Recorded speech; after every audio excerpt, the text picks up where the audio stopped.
여러분, 이런 말이 있습니다. 행복해서 감사한 것이 아니고 감사하기 때문에 행복하다 하는 말이 있습니다. 감사에 해당하는 이 감사라는 단어를 영어로 땡큐라고 하죠. 땡스라고 하죠. 땡크. 근데 이 단어가 영어의 어원을 보면 think에서 나왔다. 생각한다는 그 think라는 단어에서 나왔다. 그런 이야기를 합니다. 하나님의 시각을 가지고 자신과 이웃과 세계를 바라보는 것을 영성이라 그랬습니다. 이런 영성을 가진 우리 하나님의 사람들은 어떤 상황에 처해 있든지 그것을 하나님의 시각으로 바라보기 때문에, 또 하나님의 시각으로 생각하기 때문에, 좀 더 나아가면 하나님의 시각으로 기도하기 때문에 늘 감사하며 살 수밖에 없습니다. 생각하면 감사할 수밖에 없는 것이죠. 오늘 우리가 추수감사주일로 지키는 주일입니다. 하나님 앞에 감사하는 것은 하나님께서 감사절을 지키라고 명령하셨기 때문이지만, 오늘 이 감사주일을 통해서 우리가 다시 한번 오늘 본문을 통해서 깨달아야 할 것들을 분명하게 깨닫고 정말 감사의 제물이 되는 그런 우리의 삶이 되기를 간절히 주님의 이름으로 축복합니다. 본문을 보면 초막절이라는 독특한 명칭이 나오죠. 근데 본문 기록된 신명기 16장 1절부터 보게 되면 이 초막절과 함께 이스라엘 백성들이 하나님의 자녀들로서 반드시 1년 동안에 지켜야 될 3가지 절기가 기록되어 있습니다. 1절에서 8절 말씀 보면 이스라엘 백성들이 애굽에서 출애굽한 이후에 어린 양의 피를 문설주에 발라서 죽음의 사자들이 그 집을 패스오버, 넘어갔다, 유월이라는 말을 쓰죠. 한자로 이 유월한 것을 기념하고 감사하기 위해서 죽음의 사자가 넘어간 것을 감사해서 유월절 절기를 지키라, 그렇게 기록한 내용이 처음에 나오고요. 그 다음에 9절에서 12절 말씀 보면 이스라엘 백성들이 보리농사를 지어가지고 처음으로 수확한 것을 하나님 앞에 감사함으로 드리는 77절을 지키라, 그 내용이 나옵니다. 이걸 우리 오늘날로 표현하면 어떤 절기입니까? 맥주감사주일이죠. 맥주감사절을 지켜라, 그렇게 9절에서 12절 기록을 하고 있고, 그리고 오늘 우리가 본문을 읽었습니다. 이스라엘 백성들이 1년 농사를 다 끝내고 늦은 가을에 모든 농작물을 거두어 창고에 그 수확물을 저장한 이후에 풀이나 나뭇가지로 만든 작은 초막을 만들어서 거기에서 추수 열매를 주신 하나님께 감사함을 제사로 드리는 초막절을 지키라. 오늘 우리가 읽은 본문은 초막절에 관한 명령입니다. 이 초막절은 저장한 것을 감사드린다고 해서 수장절이라고 부르기도 하고, 또 이스라엘 백성들이 광야에서 40년 동안 장막 생활을 한 것을 기념한다고 해서 장막절이라 그렇게 일컫기도 합니다. 그럼 뭐라고 부르든지, 장막절이든 초막절이든 수장절이든 그 중심에 있는 핵심 메시지는 뭐냐 하면 감사입니다. 감사하라, 이런 얘기입니다. 신명기 16장에 기록된 이 1년 동안 3번의 절기를 관통하는 핵심 메시지도 다른 것 아닙니다. 감사를 절대로 잃어버리지 말라. 감사를 절대로 잊어버리지 말라. 하나님을 향한 감사를 절대로 잊어버리지 말라. 이게 핵심 메시지입니다. 오늘 초막절과 관련된 본문만 읽었는데 추수감사주일이니까요. 근데 이 추수감사절을 의미하는 이 초막절에 진짜 하나님 앞에 진정으로 감사를 드리기 위해서, 그러면 우리가 꼭 인지해야 될 중요한 요소가 뭘까? 오늘 본문을 보면 2가지를 기억해야 된다고 얘기를 합니다. 추수감사절을 지킬 때 진정한 감사를 드리기 위해서 너희들 2가지를 꼭 기억해라. 신명기를 기록한 저자가 하나님 앞에 말씀을 받아서 우리에게 이렇게 권면합니다. 첫 번째는 뭐냐 하면, 하나님 앞에 진정한 감사를 드리기 위해서는, 그런 추수감사절 되기 위해서는 하나님께서 베푸신 은혜를 기억하는 은혜 기억의 사람이 되어라, 그것을 권면합니다. 또 강력하게 요청을 합니다. 본문을 자세히 보면요, 아주 강력한 3가지 명령이 기록되어 있는데, 먼저는 본문 13절 끝부분에 나오는 초막절을 지켜라, 지킬 것이요, 그렇게 되어 있습니다만은 사실은 이 지킨다라는 히브리어 동사 아싸라는 동사는 굉장히 강력한 표현입니다. 반드시 지키라, 그런 의미입니다. 문자 그대로를 번역한다면. 그래서 또 다른 한글 번역 성경을 보면 지킬 것이요, 그렇게 되어 있는 번역을 이렇게 번역을 했습니다. 너희는 다장마당과 포도즙을 짜는 술틀에서 소출을 거두어 드릴 때 1회 동안 초막적 축제를 끝에 뭐라고 되어 있습니까? 올려라 이렇게 되어 있는데 지켜라 하고 느낌표를 붙여 놓았죠. 그렇게 번역한 성경도 있고 그냥 올려라 이렇게 번역한 성경도 있습니다. 그런데 느낌표를 붙였다는 것은 뭡니까? 강조죠. 강조. 반드시 지켜야 한다 하는 의도가 들어 있습니다. 자, 또 어떤 명령이 나오는지 볼까요? 본문 15절 끝에 보면 너는 온전히 즐거워할지니라. 수수감사절을 지키면서 즐거워하는 거 당연하죠. 하나님께 주신 그 소출들을 다 창고에 저장해 놓고 수장해 놓고 그 추수된 그 곡식들을 바라보면서 열매들을 바라보면서 사람들이 기뻐하겠죠. 만족함을 누리겠죠. 그런데 즐거워하는데 어떻게 즐거워하라고요? 온전히 즐거워할지니라 그랬습니다. 온전히 즐거워할지니라. 온전히란 단어도 이 부사 단어를 히브리어로 보면 반드시 틀림없이 그런 뜻을 가지고 있는 불변사입니다. 강력한 표현이죠. 진짜 진정으로 기뻐하고 즐거워하면서 감사절을 보내라. 그냥 재미를 느끼면서 그 정도가 아니고 온전히 진짜 진정으로 기뻐하고 즐거워하면서 감사절을 지켜라. 그렇게 명령합니다. 세 번째 명령, 본문 17절에 나옵니다. 그 힘대로 드릴지니라. 그 힘대로 드릴지니라. 주신 복을 따라서 그 힘대로 드릴지니라. 그 힘대로라는 이 표현을 문자 그대로 번역을 하면 손끝에 최선의 힘을 주어, 그런 뜻입니다. 손끝에 힘을 준다. 우리가 뭘 할 때, 마무리할 때 손끝에 힘을 준다, 그런 표현을 쓰죠. 뭘 마무리할 때에. 이 손끝은 항상 어떤 것입니까? 무엇인가 힘을 쓸 때에 가장 중요하고 정교하게 집중력 있게 사용하는 신체의 아주 중요한 기능을 가지고 있죠. 이 손끝에 힘을 주라. 하나님께서 베푸신 그 은혜와 복을 따라서 온 마음과 온 힘을 다해 집중력 있게 감사를 표현하라. 그렇게 해석하는 것이 옳습니다. 결국 세 가지 명령을 종합하면 이런 내용이 되겠죠. 먼저는 추수감사절을 반드시 지키고, 그 다음 지키는 가운데 진짜로 너희들 즐거워하고, 그리고 받은 복을 헤아려서 손끝에 힘을 주어서 최선의 감사 제사를 하나님 앞에 올려드려라. 그 내용입니다. 하나님께서 왜 이 짧은 구절에 초막절 지키는 것을 이토록 강조할까 하는 의구심이 듭니다. 왜 이렇게 강조하실까? 왜 이렇게 강조하실까? 세 가지 명령을 동원해가지고 반드시라는 의미가 들어가고 진정으로라는 말이 들어가고 이런 방식으로 왜 강력하게 초막절 지키는 것을 강조를 하실까? 이유가 있습니다. 깊이 묵상해보면요, 인간이라는 피조물은 너무 잘 잊어버리는 특성을 가지고 있다는 것입니다. 너무 망각을 잘한다는 겁니다. 여러분, 물속에 사는 이 물고기, 붕어의 기억력이 몇 초 정도입니까? 3초라 그러죠. 듣는 붕어는 좀 기분이 나쁩니다만은 기억력 나쁜 사람들 향해서 뭐라고 얘기합니까? 너 붕어냐? 그런 표현 쓰죠. 너 붕어냐? 그런 표현 씁니다. 그런데 따지고 보면 우리 사람도 별반 다르지 않습니다. 별반 다르지 않습니다. 정상적인 사람의 평균 기억이 한 사건이나 한 에피소드를 경험하고 난 뒤에 기억력이 18초 정도라 그럽니다. 18초. 따지고 보면 3초나 18초나 거기서 거기 아닙니까?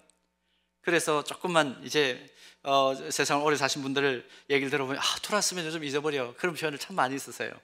단어들 생각도 안 나고 또 상황도 그랬나 저랬나 그런 자꾸 헷갈림도 있고 점점 돌았으면 잊어버린다는 표현을 자주 하는 것을 듣습니다. 연세가 들어가면서 18초 정도의 기억력이 점점 짧아진다, 그렇게 볼 수 있을까요? 의도적으로 훈련하지 않았는데도 기억력 저하에는 우리 모두가 타의 추종을 불허하는 그런 모습을 볼 수가 있습니다. 아주 웃기는 얘기들 많이 있는데요, 기억력과 관련된.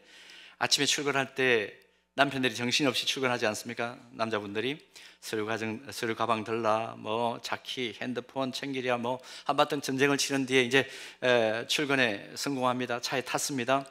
한참을 가던 중에 뭔가 좀 잃어버리고 온 것 같아요. 그래서 집에다가 전화를 하기 위해서 이제 스마트폰을 꺼내가지고 이제 자판을 누릅니다. 근데 이게 전화가 안 되는 거예요. 전화 불통이에요.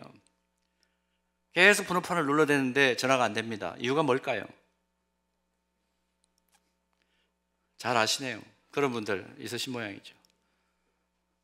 집에서 TV 리모컨을 가져온 겁니다.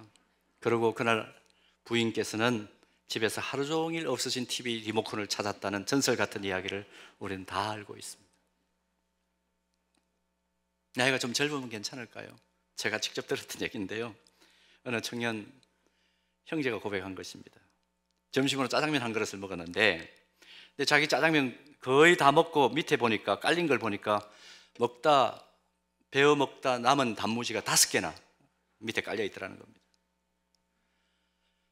인간은 정말 망각의 존재죠. 잘 잊어버립니다. 그러니까 하나님께서 베풀어 주신 은혜에 대해서도 진정한 감사가 없습니다. 처음 감격적인 사건을 경험했을 때는 얼마나 황홀해요. 그 황홀함 때문에 며칠 삽니다. 그런데 조금만 지나면 어느 순간 잊어버립니다. 여러분 바깥에서 마스크 벗고 다닌다는 그 얘기를 들었을 때 우리가 얼마나 황홀했었나요? 근데 그 황홀함이 아직도 유지가 되고 있습니까? 오늘 이 아침에 혹시 추수감사 하나님 앞에 감사의 기도를 올려드리면서 하나님, 코로나로 시작돼 가지고 실내든 실외든 마스크를 끼고 그렇게 답답해하던 우리에게 바깥에서 마스크를 벗고 다닐 수 있는 은총 주신 것 감사합니다. 기도하신 분 손 들어 보십시오. 우리가 그런 존재입니다. 우리가 그런 존재예요. 모세의 인도를 따라서 광야길을 걸어가던 이스라엘 백성들의 행태 어떻습니까? 배은망덕하죠. 그 거친 광야에서 목마르다 하면 반석을 열어서 물을 주신 하나님 경험했지 않습니까? 배고프다고 칭을 그리면 손 하나 까딱하지 않았는데도 만나와 메추라기를 통해서 배불려 주셨던 그 하나님. 그런데 하나님께서 베푸신 은혜를 전혀 기억하지 못했습니다. 전혀 기억하지 못합니다. 은혜를 모르고 은혜를 갚지 않는 사람을 우리가 평소에 뭐라고 부르나요? 어유처 짐승 같은, 그렇게 표현을 하죠. 그런 모습들 실제적으로 이스라엘 백성들이 보였습니다. 일찍이 선지자 호세아가 호세아 13장 6절에서 이스라엘 백성들을 어떻게 평가했는지 한번 우리 본문으로 볼까요? 말씀으로 볼까요? 그들이 먹여준 대로 배가 불렀고 배가 부르니 그들의 마음이 교만하여 이로 말미암아 누구를 잊었다고요? 나를 잊었느니라. 하나님을 잊어버렸다. 그런데 냉정하게 우리 자신을 한번 돌아보았으면 좋겠습니다.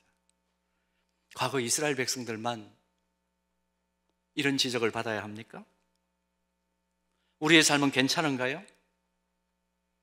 별반 다를 것이 없는 게 우리의 현실이고 우리의 삶 아닙니까? 순간순간 물속에 붕어가 되어가지고 하나님이 베풀어 주셨던 은혜를 하얗게든 까맣게든 어쨌든 잊어버리고 사는 우리의 모습들을 순간순간 발견합니다. 이런 점에서 진짜 믿음을 가진 사람은 어떤 사람일까? 여러분 여기서 한번 정리를 하고 넘어갔으면 좋겠습니다.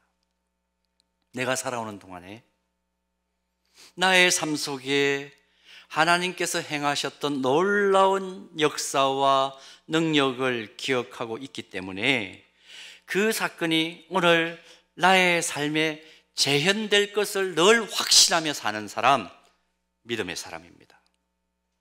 믿음의 사람이 어떤 사람이라고요? 여러분 과거에 하나님께서 베풀어 주셨던 은혜를 기억하십니까? 그 은혜의 기억들이 오늘도 내가 아무리 어려운 형편 속에 있어도 좌절할 수밖에 없고 절망할 수밖에 없는 상황에 있어도 나에게 베풀어졌던 그 과거의 은혜가 오늘도 은혜 위에 더 큰 은혜가 되어 내 삶 속에 재현될 것이라고 늘 기대하며 소망 중에 사는 사람 누구라고요? 믿음의 사람입니다. 그 사람 믿음의 사람입니다. 하나님 베푸신 은혜에 대한 기억력을 상실하면 당연히 누려야 할 기본적인 은혜도 누리지 못하면서 그저 전전긍긍하면서 살아갈 수밖에 없습니다. 여러분 어린 아이들하고 심리게임을 할 때가 있죠. 아이들이 봉지에 든 과자를 먹고 있습니다. 어른들이 먹고 싶어서 달라 그럽니까? 이 아이가 나를 얼마나 생각하나 한번 점검해 보려고 야 나도 좀 줘 그렇게 얘기를 하죠. 근데 진짜 먹고 싶은 사람들도 있는 모양이더라고요. 한 번씩 좀 줘 뭐라고 합니까? 힝 그러면서 봉지 딱 닫아버리고 돌아서죠. 그때 기분이 어떻습니까? 이놈아 너 그거 줬으면 내가 10개 사줄 텐데. 그 생각 안 드시나요? 저는 우리 손자를 볼 때마다 한 번씩 그런 생각을 합니다.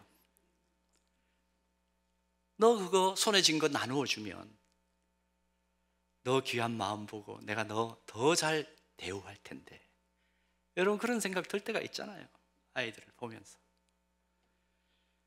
하나님이 베푸시는 그 과거의 은혜에 대한 기억을 깡그리 잊어버리고 지금 하나님께서 대우하시는 것에 대해서만 기분 나빠하고 불안해하고 두려워하고 그러면서 시간 낭비를 하는 것만큼 믿음 없는 행위가 없습니다. 교회를 섬기는 과정에서 가만히 보면 분명히 비슷한 믿음의 연조를 가지고 똑같은 공동체를 섬기면서 신앙생활을 하는데 유독히 기쁨과 희열에 가득 차서 감격에 가득 차서 역동성 있게 신앙생활을 하는 분들이 있어요. 근데 또 그 반면에 똑같아요. 똑같은 믿음의 연조를 가진 것 알고 있고 또 똑같은 어떤 섬김의 자리에 똑같이 있는데 그런데 영적으로 바짝 메마른 그런 분들을 만날 때가 있습니다. 상황은 거의 비슷한데 왜 이렇게 차이가 나지? 왜 이렇게 차이 나지?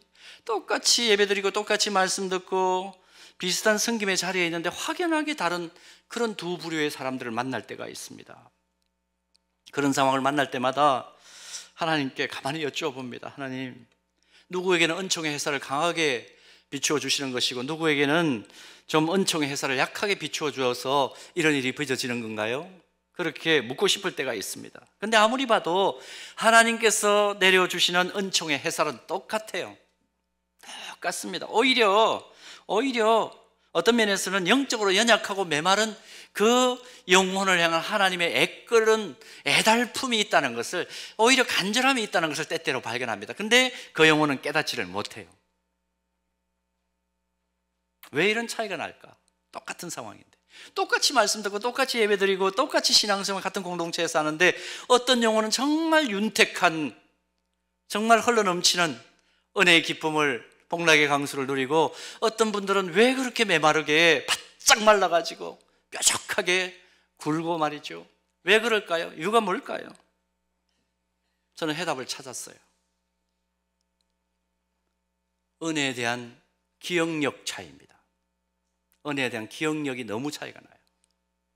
동일한 은혜를 받은 경험이 있는데 그 은혜를 기억하고 새로운 상황에 들어가도 하나님이 더 큰 은혜를 나에게 부어주실 것이라 하는 그 기대의 지수가 완전히 다른 거예요.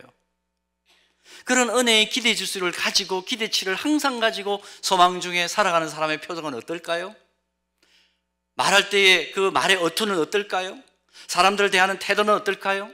상황 속에 들어갔을 때 그 상황 속에서 행동하는 행동의 반경이나 방향성은 또 어떨까요? 완전히 이건 다른 것입니다. 달라요.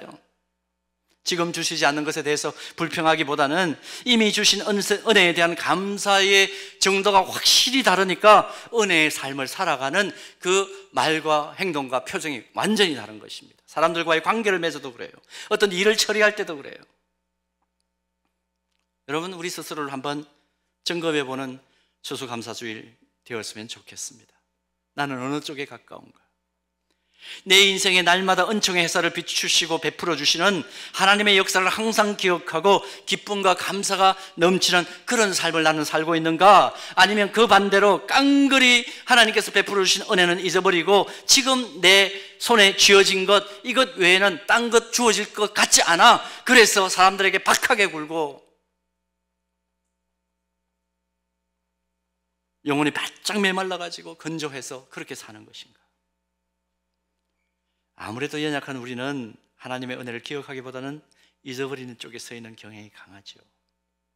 그래서 하나님께서 이런 우리의 죄성의 바탕을 둔 한계를 꿰뚫어 보시고 절기를 만드신 것입니다. 최소한 너희들 이 절기만이라도 내가 베풀어진 그동안의 은혜를 좀 기억해라. 이런 경점, 이런 기회에 너희들이 받은 은혜가 도대체 무엇인지를 너희들 좀 기억하기를 원한다. 다시 회상하기를 원한다. 다시 기억의 저편에 파묻혀 있던 그 망각의 늪에 빠져 있던 것들을 다시 건져 올려서 너희들 나에게 감사하는 그런 사람 되면 안 되겠니? 그러기 위해서 하나님께서 우리에게 감사절이라는 절기를 허락해 주신 것입니다. 은혜를 기억하지 않는 것을 뭐라고 그랬나요? 배은망덕이라 그랬습니다. 그러니까 진정한 감사는 어디에서 오는 것인가? 은혜에 대한 기억을 통해서 온다. 하나님께서 왜 우리로 하여금 오늘 추수감사주일을 지키게 하셨는지, 그렇다면 이 추수감사주일, 이 귀한 예배의 시간에 내가 무엇을 내 삶에 적용해야 될 것인지 오늘 확인할 수 있는 귀한 시간 되기를 바랍니다. 한번 옆에 분들에게 확인할까요? 베풀어 주신 은혜를 따라서 하십시오. 베풀어 주신 은혜를 기억합시다. 여러분, 기억합시다. 기억해냅시다. 기억해냅시다. 그래서 하나님 앞에 진짜 감사를 올려드릴 수 있는 그런 감사의 사람 되기를 주님의 이름으로 축복합니다. 자, 그런가 하면 또 오늘 본문을 통해서 또 한 가지 확인할 수 있는 진정한 감사를 드리기 위해서 이 추수감사주일날 또 하나 기억해야 될 강조점이 있습니다. 무엇이냐 하면 이웃들을 향한, 연약한 이웃들을 향한 섬김과 나눔이 있어야 한다는 것입니다. 본문 14절 한번 보실까요?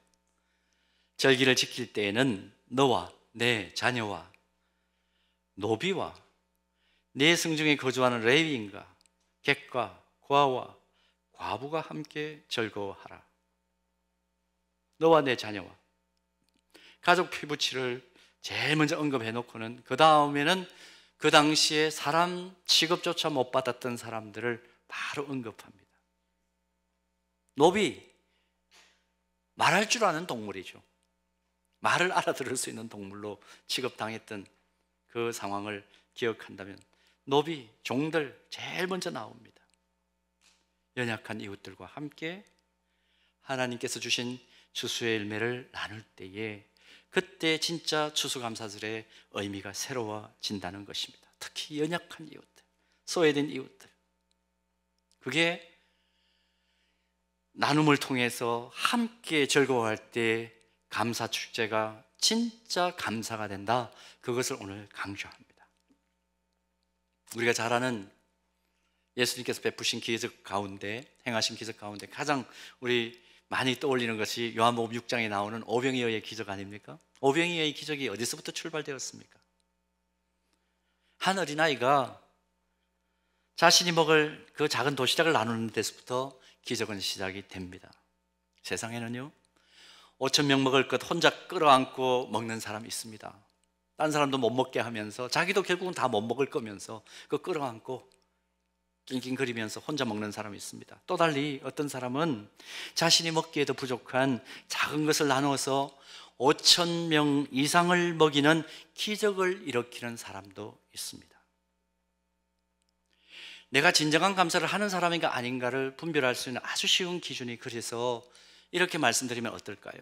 오늘 내 손에 무엇이 얼마만큼 지어졌는가를 확인해 보고 그것 때문에 하나님 감사합니다 하면 그거는 사실은 좀 차원이 낮은 초보 그리스도인의 모습입니다. 그러면 정말 성숙한 그리스도인은 어떻게 할까요? 오늘 그 누군가의 마음에 그분의 섬김과 나눔 때문에 오늘 내가 기뻐할 수 있고 또 오늘 내가 여기 이렇게 존재하는구나, 누군가의 그 기억 속에 내가 고마운 사람으로 등장한다는 그 사실로 인하여 늘 감사하고 기뻐하는 사람, 이 사람 진짜 성숙한 그리스도인입니다. 여러분 어느 쪽입니까? 똑같이 하루를 사는데 겨우겨우 하루하루를 연명하듯이 살아갈 수도 있습니다. 그러나 하루하루 살아가면서, 순간순간을 살아가면서 진짜 감사와 기쁨이 충만해서 역동적인 삶을 우리가 살아낼 수도 있습니다. 이유는 뭘까요? 5,000명분을 혼자 끌어안고 나도 다 먹지 못하고 다른 사람도 먹지 못하게 만들어버리는 그런 사람에게 이런 기적이 일어날까요? 아니면 작은 것이라도 나누어서 5,000명 이상을 먹일 수 있는 그 기적을 일으키는 기적의 원동자가 되는, 동력이 되는 그런 삶이 하루하루를 살아도, 단 한순간을 살아도 진짜 기뻐하면서 역동적인 삶을 사는 사람일까? 대답은 뻔한 것 아닙니까? 자, 이런 맥락에서 과연 나는, 우리 가정은, 또 우리 교회는 어떤 모습을 보여야 할 것인가? 근데 무조건 나눠주는 것이 아니라 전략적인 나눔은 물론 필요하죠. 전략적인 나눔은 필요한데, 그런데 기본적인 어떤 자세가 중요하다는 것입니다. 기본적인 자세가. 기쁨을 나누면 배가 되고 슬픔을 나누면 반감된다는 것을 우리는 잘 압니다.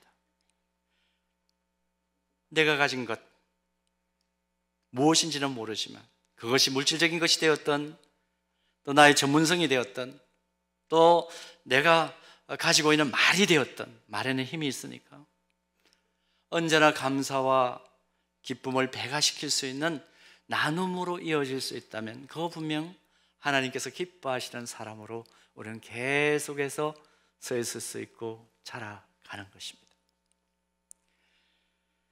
미국의 한 한인교회 추수감사주일에 있었던 해프닝이라고 그럽니다. 목사님이 토요일날, 담임 목사님 토요일날 추수감사주일 주보를 확인을 하면서 주보 일면에 이제 타이핑된 걸 잘 못 보셨어요. 주보 일면을 타이핑하다가 오타를 냈습니다. 어떤 오타를 냈는가 한번 보실까요? 추수감사주일, 땡스기빙 데이라고 써야 될 걸 갖다가, 한인교회니까 한글도 쓰고 영어도 쓰지 않겠습니까? 추수감사주일 쓰고 땡스 리빙 데이라고 쓴 거예요. G자를 L자로 바꿨습니다. 근데 발견을 못하고 그냥 주일날 이제 주보를 나누게 되었습니다. 근데 주일날 아침에, 이 추수감사주일인데 그날 아침에 성도들이 이 오타가 난 주보를 보면서, 야, 우리 목사님 진짜 신학적 깊이가 대단하신 분이다, 영문학적 지혜도 왜 이렇게 풍부하신지 모르겠다, 감탄을 했대요. 그리고 큰 은혜를 받았대요. 탐복을 하고 큰 은혜를 받았다. 그리고 그 문구에 큰 영적인 깨달음을 얻고 전 성도가 진정한 감사를 삶을 드리는 그런 삶을 살기로 새로운 결단을 했다 하는 일이 있습니다. 이유를 아시겠습니까? 다시 한번 비춰주실까요? 추수감사주일은 어떤 날이요? 감사를 드리는 날로만 이해했었는데, 땡스기빙 데이로만 이해를 했었는데, 땡스 리빙 데이로 바꾸고 나니까, 이게 번역을 해보니까 어떤 날입니까? 감사를 살아내는 날로 변화되어야 되는구나 하는 것을 전 성도들이 깨달은 것입니다. 여러분, 감사를 드리는 것은 우리의 좀 주도권이 많은 게 사실입니다. 감사를 그러나 살아내는 것은 삶의 전체성, 총체적인 삶이 감사 그 자체가 된다는 것을 의미하는 것이죠. 오늘 2022년 추수감사주일을 지나면서 정말 이날이, 지금까지는 감사를 드릴 때도 있었고 안 드릴 때도 있었다면, 이제 오늘부터는 감사 그 자체를 살아내는 삶으로 변화되는 은혜가 있기를 축복합니다. 그래서 진짜 진정으로 감사를 주님께서 호흡 주시는 동안에 평생 드릴 수 있는, 날마다 주님 주신 그 은혜를 기억해내고 나눔과 섬김으로, 연약한 이들을 나눔과 섬김으로 감사를 살아내는 삶 되어서, 하나님께서 우리를 주목하실 때, 야, 너 내가 더 감사로 살아낼 수밖에 없도록 복 줄 수밖에 없구나, 그렇게 인정하는 저와 여러분 되기를 주님의 이름으로 축복합니다.